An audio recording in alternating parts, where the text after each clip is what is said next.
techniques, management, or other interest.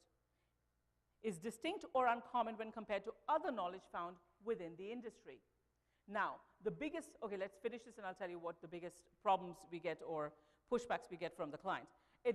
Alternatively, advanced knowledge, which is this edition that they have from 2015, is defined knowledge of or expertise in the petitioning organization's specific process or procedures.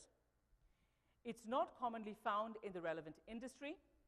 It's greatly developed or furthered along in progress and complexity when compared to knowledge found within the petitioner.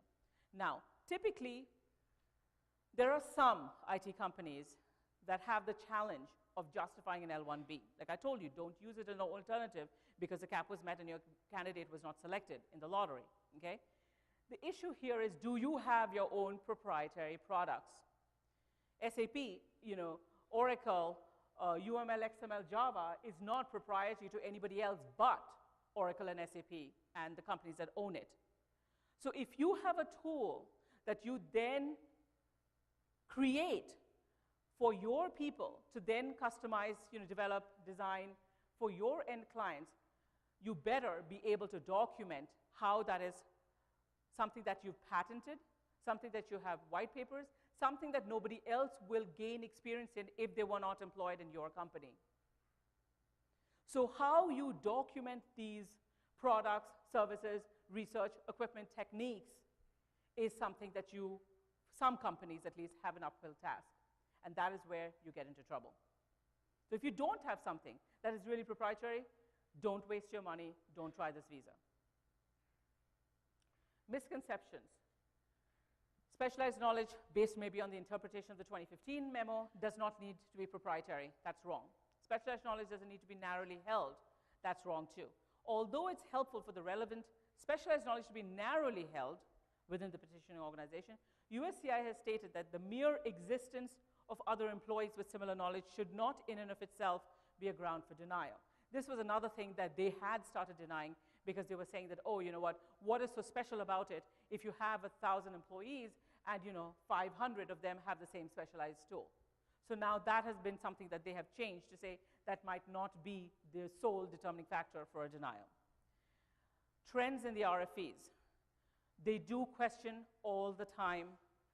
We prepare, as I had mentioned, and Jake was kind enough to mention in our introduction, we have a very large project for just specific EB1Cs for one of our large Indian IT companies, and it's pretty much an extension. The EB1s are an extension of what the L1A is required to document, and you have to prove that this candidate is truly a manager. You have to prove that through not just the org chart, but the managerial job duties, the percentage of time that he or she spends in specific job duties, and then the documentation to prove that he appraises people, she appraises people, she approves vacations, sick leave.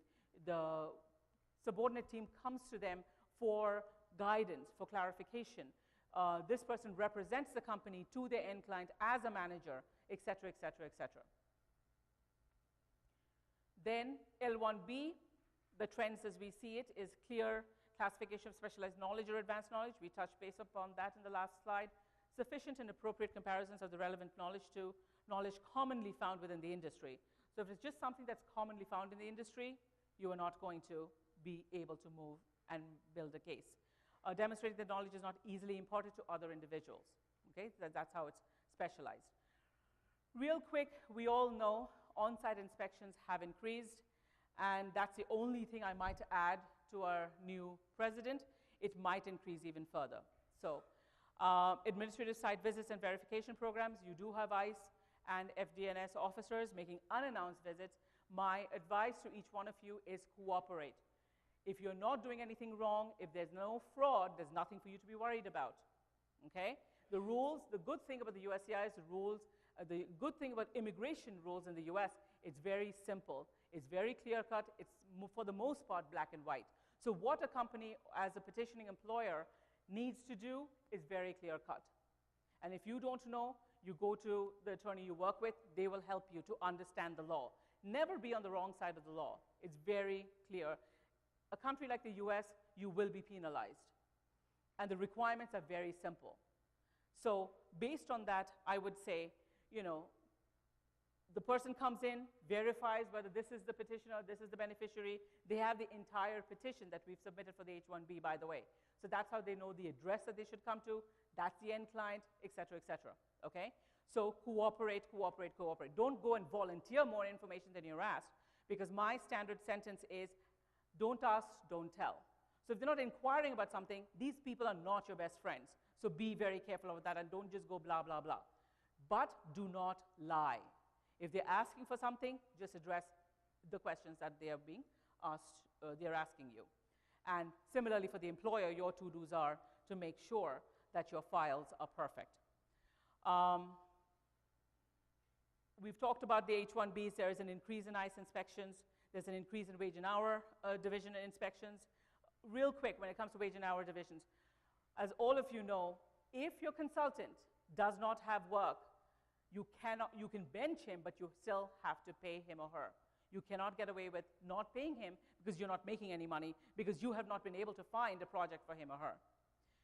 That's where wage and hour division complaints go in, and then they come in, and that opens a can of worms. I-9 audit's another thing. Perm audits, we will deal with, I guess, tomorrow's session, where there is a lot of bulk decisions that have come out in the last couple of years. Overall, they are getting pressured to be a little more considerate, a little more understanding of how they review a case before they just blatantly deny it. But we'll also discuss what is an audit trigger. And overall, we are noticing that there's a downward trend to audits. That's the good news I can give you, especially for perm. I just want to touch upon this last slide real quick for a few seconds. I want to inform you of this prospective law. It's on the table in Congress. It is not law yet, but it's a parole to entrepreneurs. So this is in addition to all the other employment visas we have. It's a temporary visa. It's a proposed rule, as I said. It's to grant a parole to entrepreneurs on a case-by-case basis. Foreign entrepreneurs with significant ownership, that's 15% or more, in a startup, and must have an active and central role in its operations, do qualify for this visa if it is enacted. Entity required to be formed within the last 3 years. The entity receives a significant investment of capital, which is 345, 350 and above, from a qualified US investor, a federal, or grant from a US federal, state, or local government. Initial stay for 2 years, and 3 parolees per qualifying entity, and additional conditions may apply. I just want to put it out there that this is something that you might have heard of, but it's something that might become law, but God knows now everything's for a toss. So, questions? Questions. So audience participation is greatly invited. We have the Slido application. If you go to the website, slido.com, enter in IIC 2016 as the code. You'll be able to vote on the questions that are forming in the queue. Put your own questions there during the presentation so that at the question and answer section, we can give the best answers to the questions that all of you are interested in. And so we have some questions to post right now.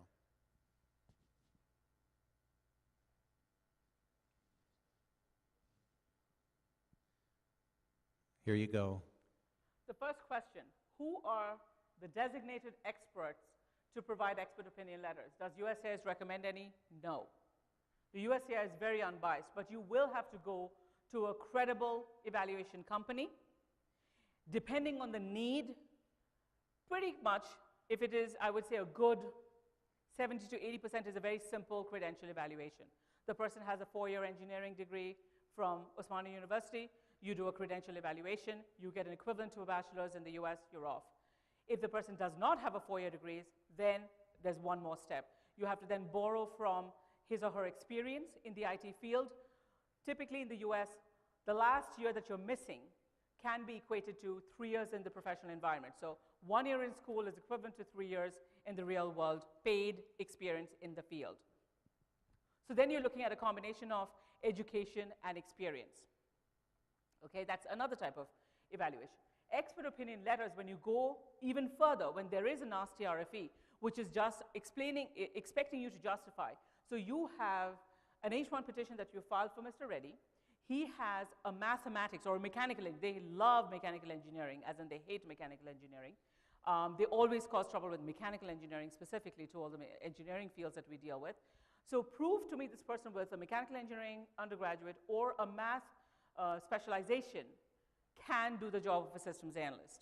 Or the position, the web developer is something else, a user interface developer, this is 1199 in the code of the LCA, is another one that opens up a can of worms. So prove to us this position requires a bachelor's degree. So that's when you go to an expert opinion, who will then study the educational credentials of this person, will study the experience, and will study the job duties as listed on the DOL, and then marry both and say, this is the guy, why he's the best suited for this particular position. So they don't recommend any, but you have to go to a credible one. What is the percentage of success on motion to reopen or a denied H-1B L-1B RFE? That's a very subjective question. I will tell you very honestly, I don't know the answer to that question because honestly, I don't want to avoid the question, but we don't get many denials or any denials. But in a situation where you do have a denial, I can tell you just based on overall experience being in this field, you need to study why you got the denial. And if there is something materially different than what was submitted before, you can do the motion to reopen, motion to reconsider.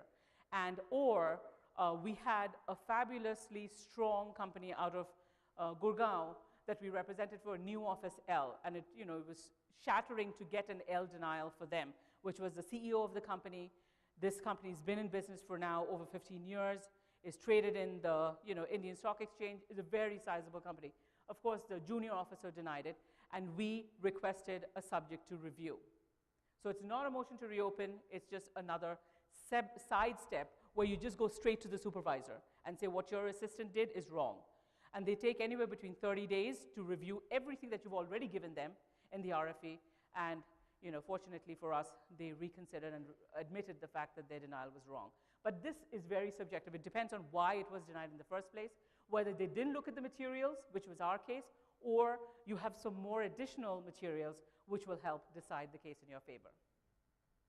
Will USCIS be adding any limitations on number of H-1Bs applications each company can file, or is it going unlimited filing per company? I can assure you it's not going to be ever unlimited filing per company. We would love that, but no. But I started off with my slide. I think I've answered this question. There will not be adding to any limitations to the numbers. It's still what it is. I can guarantee you next year, again, the cap will be reached within the first 5 business days. It is what it is. The US economy is growing at a scale that, the employees, the prospective employees cannot support it. So therefore, you have crazy numbers like 237,000 applying for a 65,000, quota. So all said and done, I don't see any increase in it, but I really don't see any decrease in it. So, but it will never be an unlimited filing per company. Favorable points in MSA and SOW that are recommended from the immigration standpoint, I think we've covered that when I talked about it. You must have a multi-year MSA. SOW, obviously, for the most part, we never see multi-years. It will be a maximum of 1 year. So what you do in that circumstance, you build the business necessity for your petitioner. And that's something you either if you have an in-house team, you work internally, or you work with a lawyer. If you make a business case of why this person needs to be employed, this person needs a visa, this is a relationship we've had for the last 10 years with this end client. Trust me, petitions do get approved. How do you manage to get -2%? Oh, okay. If the SOW is expiring the next month and we have requested for a period of 2 years, okay. Same here. If you have an SOW that's expiring in next month, yes, you're walking on thin ice, no doubt. You don't need me to tell you that. But what you do need to document that this is something that they've renewed in the past, this is something we are in conversation to renew. You can get an LOI, you can letter of interest. That would be some way. I'm suggesting things that we do for our clients. I'm not saying it's going to work for you. It's a very customized solution per petitioner. I know everybody's IT, but each company is still distinctly different. Here we might have representation of 50 to 70 companies. I can guarantee you, each of you have your individual ways of how you address your business and grow it. Okay, how do you manage to get to 100% while the results largely depend on output? It's actually a combination. I tell you, I do this for a living every day. I've been in this field for 23 years, and USI law has been around for 14 years. It's a combination of how you document. It's a combination of it's a partnership. The way we look at our clients, it's not a client-attorney relationship. It's a partnership. How do you work with your clients with what they have, without any misrepresentations? Present documentation. But what I'm telling you is not a lie. I can assure you of that. Sometimes the USCIS will request the product's details from the client, where the client will not be. This is a huge issue where we have large, how do I put this diplomatically without sharing names? We have large American companies where all of us, the Indian IT companies, place consultants at. The American companies themselves file thousands of visas for their own employees. And then we have the placements from all the companies that are in this room. And they will refuse to give an end client letter, which is something that absolutely infuriates me, because they're very well aware of the Neufeld memo. They're very well aware of the right to control. But they're in the situation where you don't. Ideally, I want 4 things. I want the MSA, I want the SOW, I want the PO, I want the end client letter.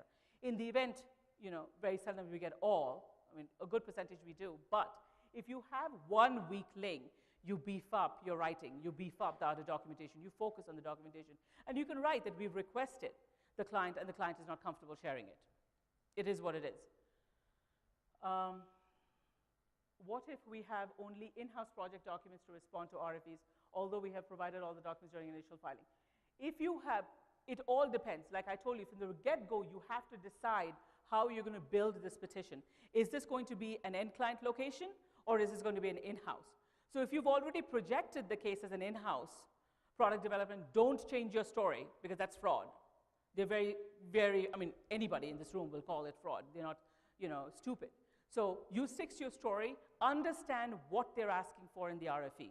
It's very subjective. I know it's a 4-page RFE that mostly repeats everything, but understand where they didn't understand your product. Let me tell you, the tragedy is there has been so much of fraud for the last 2 decades. And I hate to admit this, but quite a few of them are people from our country. So the presumption is there might be some misrepresentation. Therefore, that generates the RFE. It is your job to prove that we are a legitimate company, and what we are saying is a fact, and here's the documentation for it. And if you can overcome that hurdle, you will have an approved petition. One more question. H-1B is filed. H-1B is filed for working at a branch office in blah, blah, blah, but after entering the US, there's a need to work for a client. Okay. I would recommend an amendment. Like I gave you an example. If the new client is 5 miles away, in this question, it's 2 miles away, you can argue, hey, Simeo says 50 miles. Don't do it. That's fine. But my only thing, I cannot protect you from an ICE investigation. When the guy shows up in the location of the branch office that you put in your initial petition and does not find the guy there, then you'll have an explanation. So it is not required by law. I can't show you a piece of paper that basically says, but the interpretation is, placing him at the other client location 2 miles away, is that a material change? And if you as the HR, you as the legal head, you as the project head, respond to it as a material change, you don't have a choice. You file an amended petition. I hope this was helpful, guys. Thank you for your time. Very helpful. Thank you, Anindita. Thank you so much for being here.